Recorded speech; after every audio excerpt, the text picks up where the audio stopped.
Hola, ¿qué tal? Yo soy Juan Carlos Ballesta. Bienvenidos a otro episodio de nuestras crónicas calidoscópicas presentadas por revistaladosis.com.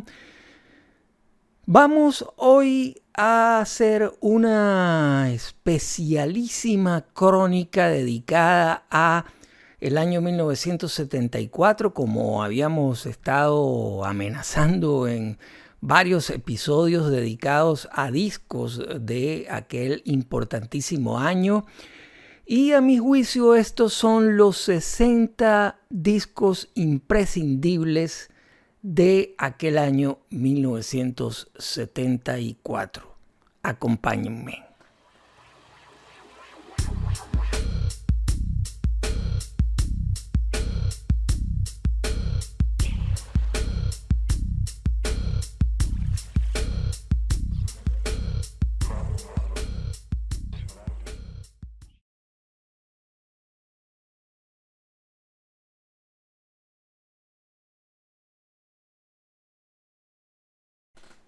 Bien, vamos entonces a revisar lo acontecido en 1974, un año importantísimo. Esta es una crónica calidoscópica muy especial. Voy a tratar de sintetizar ese año, esos 60 discos imprescindibles, y voy a tratar de separarlos o de establecer pequeños grupos relacionados. Y voy a empezar con lo ocurrido en un género que para el año 1974 arrojó discos fundamentales y que ya comenzaba de alguna manera a perder algo del fuelle, del auge que caracterizó a esa corriente que es el rock progresivo durante la primera mitad de los años 70. Aquel año la agrupación Yes publicó Relayer, un disco muy especial porque era el primero después de la deserción, de la primera deserción de Rick Wakeman, y el único que grabaron con el teclista suizo Patrick Moraz. Es un disco fenomenal, arriesgadísimo, que tiene algunos detractores, pero que es un disco brutal. Alan White se luce ya asentado como el baterista de la agrupación.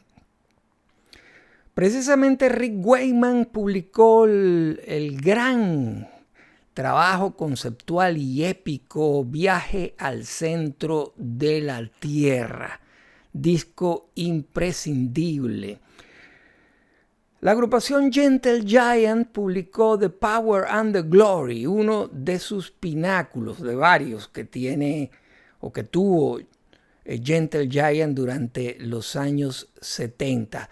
Obviamente, uno de los trabajos fundamentales fue The Lamb Lies Down on Broadway de Genesis, que fue el último trabajo de Peter Gabriel, como hemos contado en un episodio anterior.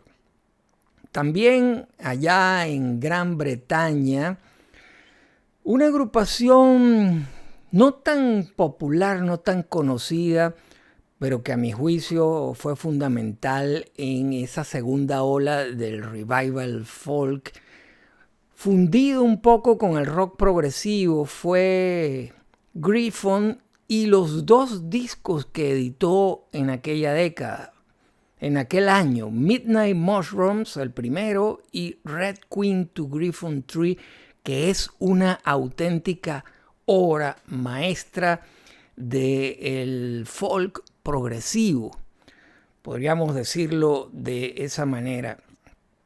También una agrupación muy exitosa a partir del disco publicado en 1970 fue Supertramp, y por supuesto aquel disco Crime of the Century se ubica a medio camino entre las influencias progresivas, sinfónicas y la estética del art pop. Ese disco es fundamental en el año 1974. Y también, por supuesto, dentro de Gran Bretaña hay que mencionar a Peter Hamill con The Silent Corner and the Empty Stage. Un disco increíble en su carrera solista que estaba entre la primera y la segunda etapa de Van der Graaf Generator. Cockney Rebel, la agrupación comandada por Steve Harley, que todavía se llamaba Cockney Rebel a secas, solamente publicó 2 discos y el mejor de todos de Psycho Modo, disco tremendo. Una de las agrupaciones más exquisitas del rock progresivo siempre fue Camel, y en el 74 publicó Mirage, que era su segundo disco, y ya de entrada, pues tempranamente publicaban una de sus obras maestras. Otra agrupación que publicó 2 discos y que son no solamente esenciales dentro del rock progresivo, sino que son 2 piedras angulares en la historia del rock. Me refiero a King Crimson. Y justamente esos 2 discos cerraban la etapa comenzada en 1969 y que había vivido a su vez varias subetapas. Me refiero a Starless and Bible Black y Red. Discos magistrales, sin duda alguna. Y evidentemente también no podemos dejar de mencionar a Renaissance, la banda que practicó un sonido sinfónico cristalino con la voz de Annie Haslam y elementos folk y clásicos. Turn of the Cards fue el disco que Renaissance publicó aquel año. Y vamos a seguir con un capítulo muy especial que fue el alemán.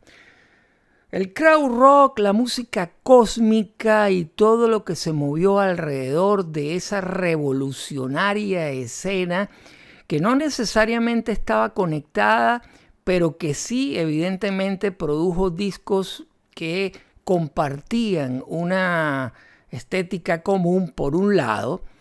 Vamos a empezar nombrando a Kraftwerk con Autobahn, disco que rompió moldes y que inició una etapa muy influyente en la historia de la música electrónica, como también lo hizo Phaedra, o Phaedra como prefieran, de Tangerine Dream, el primero con el sello inglés Virgin Records.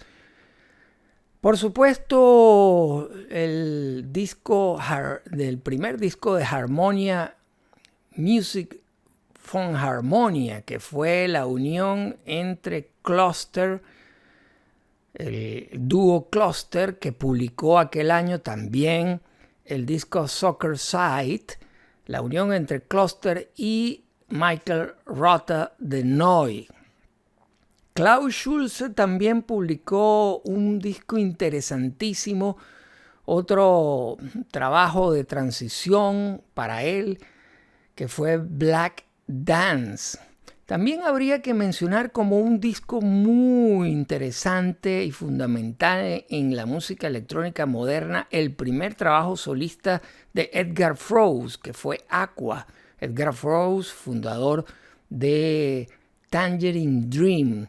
Y por supuesto, no podíamos dejar de mencionar dentro del krautrock a la banda fundamental que ese año editó un disco especial.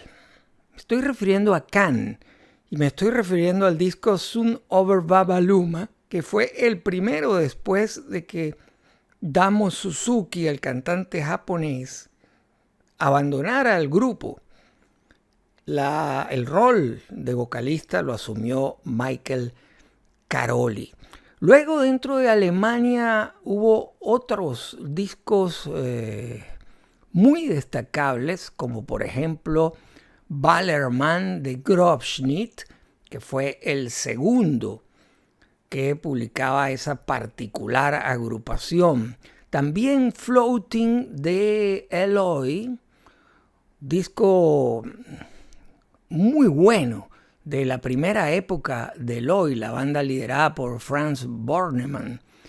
Y tenemos que mencionar como un caso especial, porque no era krautrock, pero sí era rock sinfónico y progresivo, a Triumvirat, con su segundo disco, Illusions on a Double Dimple. Disco, por supuesto, dentro de la estética del rock progresivo inglés. De hecho, Jürgen Fritz tuvo mucha influencia de Keith Emerson.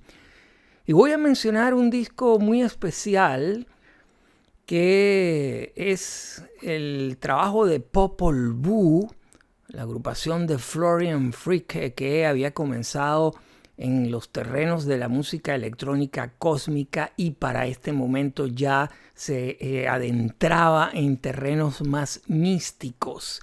Ese disco lleva por nombre Eins Jagger and Seven Jagger. Disco extraordinario. Un trabajo que seguía las líneas del primero de Mike Oldfield fue Herger Rich. Un trabajo que seguía la línea de su debut, el fabuloso y exitosísimo Tubular Bells. Fue el segundo de Mike Oldfield, Herger Rich. Un disco también de apenas una pieza que ocupaba el lado A y lado B del LP. Un capítulo siempre especial que en los años 70 fue muy relevante, que tenía elementos del rock progresivo y también del jazz británico, fue lo referente a el sonido Canterbury. Y aquel año se publicaron varios discos esenciales. Uno de ellos fue Rock Bottom de Robert Wyatt. Fue el primer disco que publicó Wyatt después de su accidente que lo dejó en silla de ruedas, y era su segundo en solitario, y pues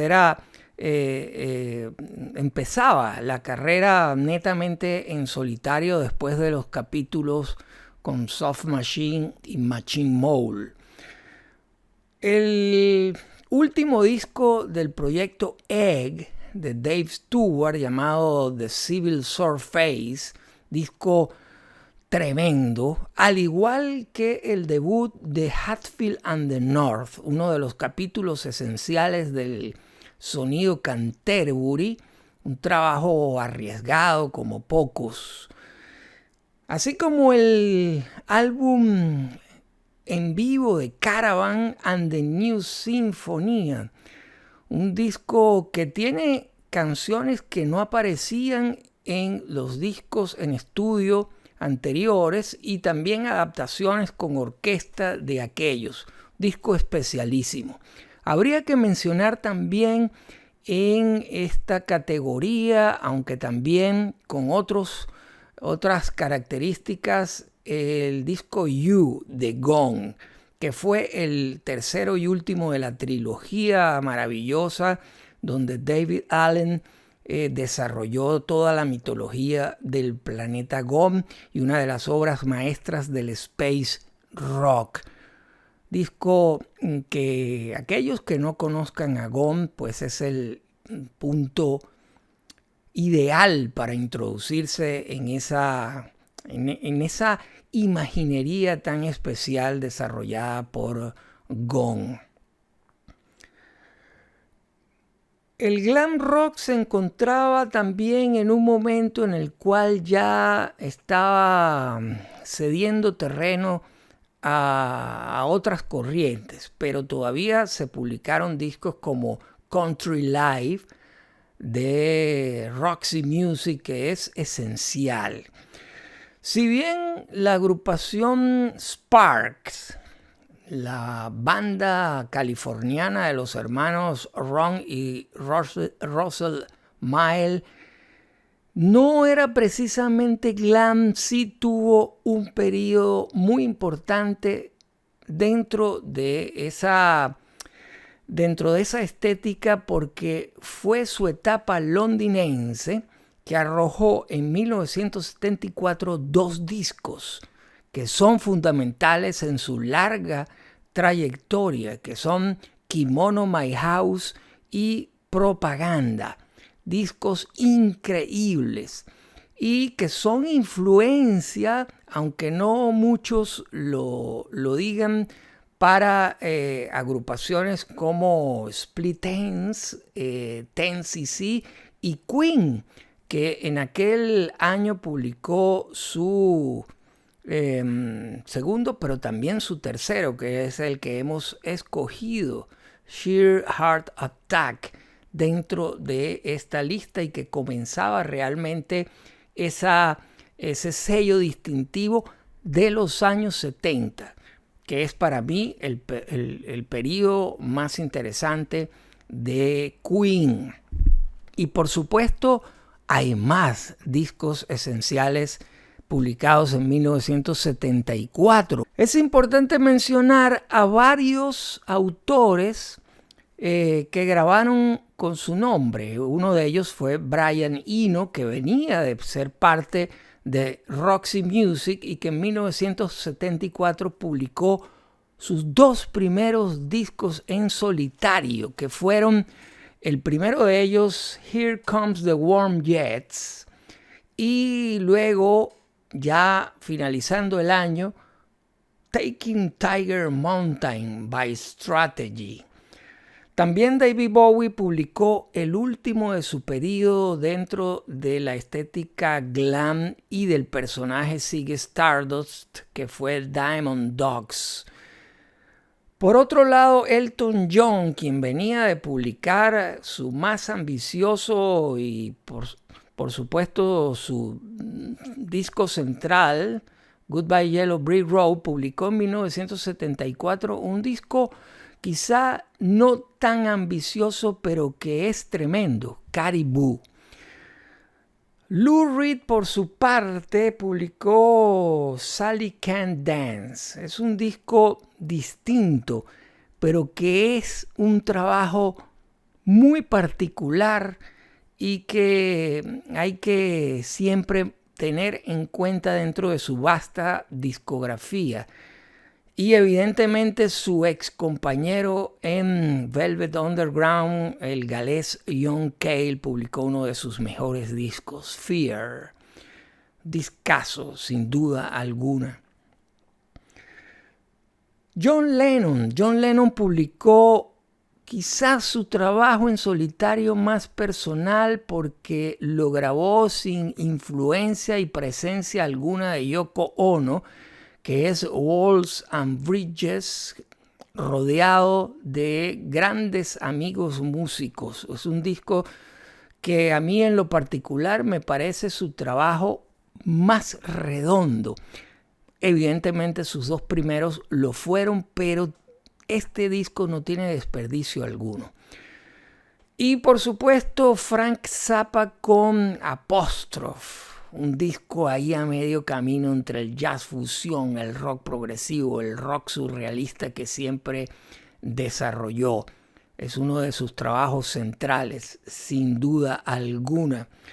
En 1974 los Rolling Stones cerraron una etapa maravillosa con el guitarrista Mick Taylor con el disco It's Only Rock and Roll, disco que evidentemente cerraba un periodo que probablemente sea su más productivo y su eje central, a pesar de que todo lo anterior evidentemente es esencial también.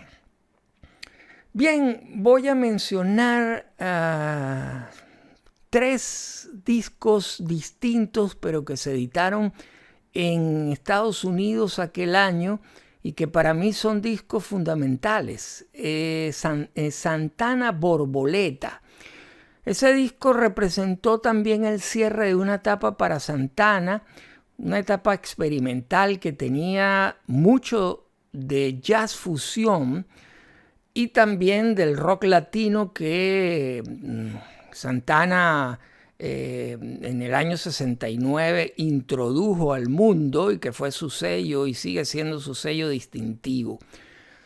Chicago 7, el sexto disco en estudio de la fundamental agrupación de esa ciudad de Chicago, y que era otro disco doble también con elementos de rock latino que no habían aflorado tanto hasta ese momento.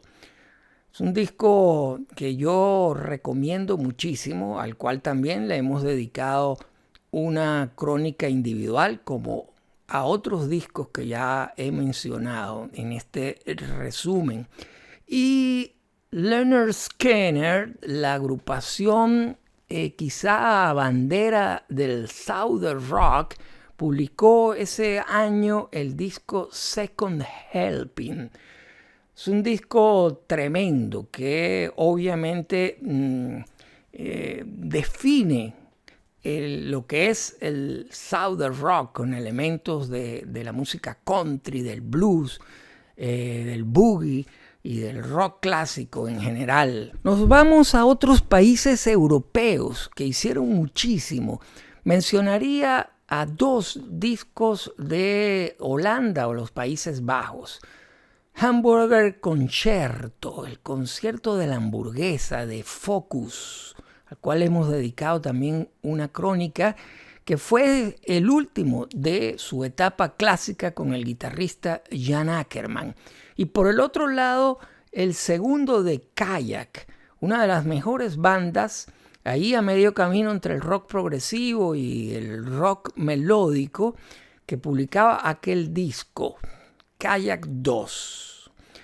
Italia evidentemente fue uno de los países europeos que más música produjo durante los años 70, música de avanzada, y obviamente hay agrupaciones que fueron las abanderadas de ese país, como por ejemplo Leorme, que publicó Contrapunti, que formaba junto a los dos anteriores, Uomo di Pesa y Felona e Sorona, un trío de discos fundamentales para entender el rock italiano. También la premiata Forneria Marconi publicó L'Isola di Niente, la isla de nadie, otro de sus discos esenciales, así como también uno de los más arriesgados trabajos de la música italiana, que fue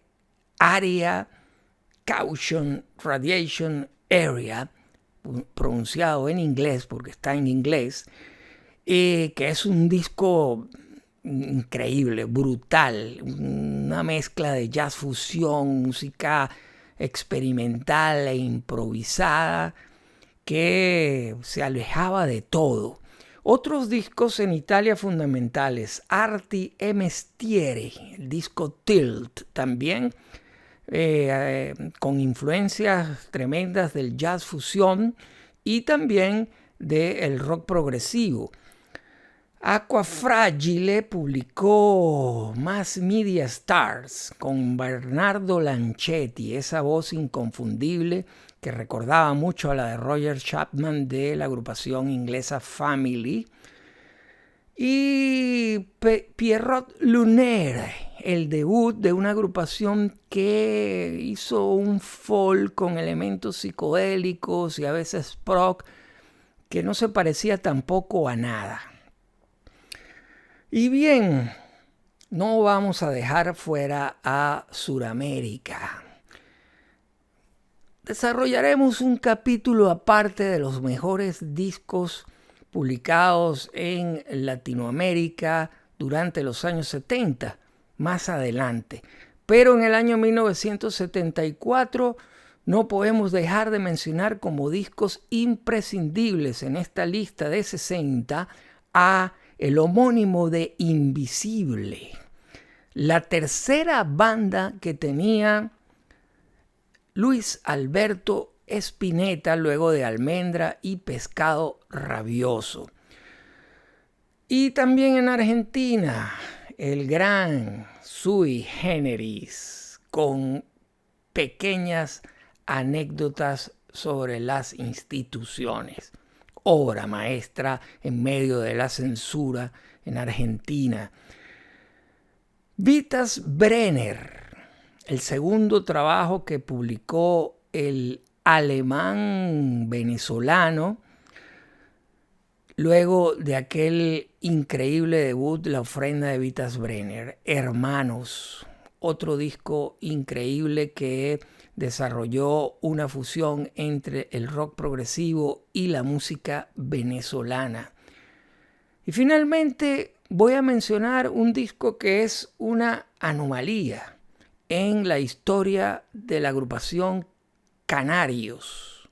La agrupación fundada por, como su nombre indica, en las Islas Canarias, liderada por Teddy Bautista. Publicó su último disco que no tenía nada que ver con todo lo anterior y es una obra conceptual basada en las 4 estaciones de Vivaldi, disco llamado Ciclos.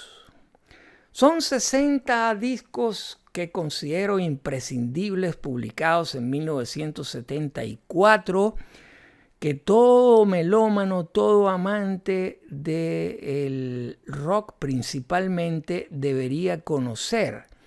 También hay otro disco aquel año que se publicó en Estados Unidos, en Norteamérica, mejor dicho, que pertenece a la gran cantautora Joni Mitchell, que hemos incluido en esta lista como una especie de isla dentro del mundo de la canción de autor ligada con el folk, que ya había arrojado muchos discos imprescindibles los años anteriores, pero que en ese año 1974 tuvo como punta de lanza el disco Court and Spark de Joni Mitchell. Y voy a finalizar esta lista con 2 discos que representan a 2 géneros. Por un lado, Bob Marley y la agrupación The Wailers publicó Natty Dread, uno de los discos fundamentales en esa seguidilla de discos que publicó a partir de ser firmado con Island Records en 1973 hasta el momento de su muerte. Y el otro disco para finalizar esta lista es Alabgum Close de Fela Kuti y su agrupación África 70, una obra maestra entre varias del Afrobeat. Yo soy Juan Carlos Ballesta, gracias por estar ahí, por acompañarme en este episodio especialísimo de las crónicas calidoscópicas presentadas por revistaladosis.com, dedicada a revisar el año 1974 con un puñado de 60 obras imprescindibles. Hasta un próximo episodio. Chao.